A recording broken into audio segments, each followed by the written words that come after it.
大家好，欢迎收看爱上电子。这是我制作的一个测试光偶的仪器，这个光偶的型号是 A337， 336也是可以的。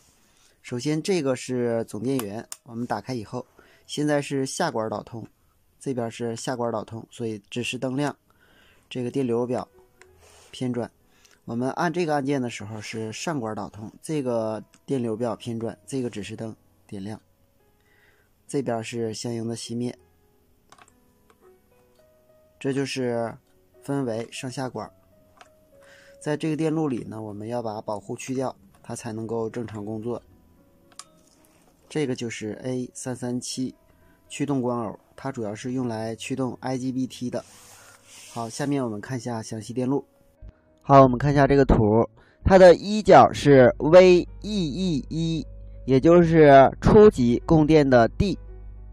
二角是信号输入端，内部有一个运放，经放大以后从4角输出，这个信号从4角输出以后加到7角，7角是内部光偶的正极，8角是内部光偶的负极，同样是接地的，也就是与1角接在一起。我们看这里边，这个8角是通过150欧电阻接地，1角是直接接地，3角是初级供电，一般选用 4.5 伏到5伏，5角是欠压保护输出引角，当次级 VCC2 输入电压低于15伏时，5角输出低电位，输出保护信号控制单片机，6角是输出过压保护引角，当输出电压过高的时候，通过14角反馈到内部，一般这个位置的电压超过7伏以后，它就会输出保护信号，通过这个光偶传达给这端，然后通过6角输出低电位，告诉单片机进行保护。9角、16角是 VEE2， 就是输出端的 D， 10角是夹紧电流输出角，与11角输出信号电压方向相同。11角是输出端，这个电流要比10角电流大一些。14角是保护引角，外部接二极管和电阻。当我们这个位置的电压过高的时候，那么这个位置的电压就会超过7伏，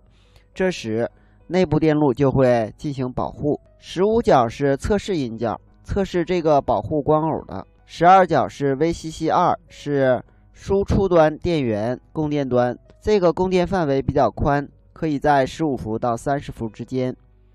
13角是输出端的 D， 也就是我们 IGBT 的 D， 这个电路输出端可以认为是双电源，这个位置为0伏，这端是负，一般是负5伏左右，这端是正电压，也就是 VCC2， 一般在 13.7 伏左右。当正常工作时，单片机输出的信号经2角输入，通过内部运放放大以后加到4角，通过4角再加到7角，通过内部光偶把这个信号传递给次级，次级通过11角输出驱动后边的3极管工作在开关状态，从而驱动 IGBT 工作在开关状态。10角与11角输出同相位的信号，进行夹紧电流的控制。也就是说，当11角输出低电位的时候，下管导通使这个位置的电压为低，同时10角也输出低电位，使这个3极管导通使这个位置的电压继续为低。总之呢，保证这个位置的电压为低电位，从而使 IGBT 彻底截止。当某种原因使功率管损坏的时候，这个位置的电压就会偏高，使14角电压升高，从而进行保护。好，今天咱们就到这里，谢谢大家，再见。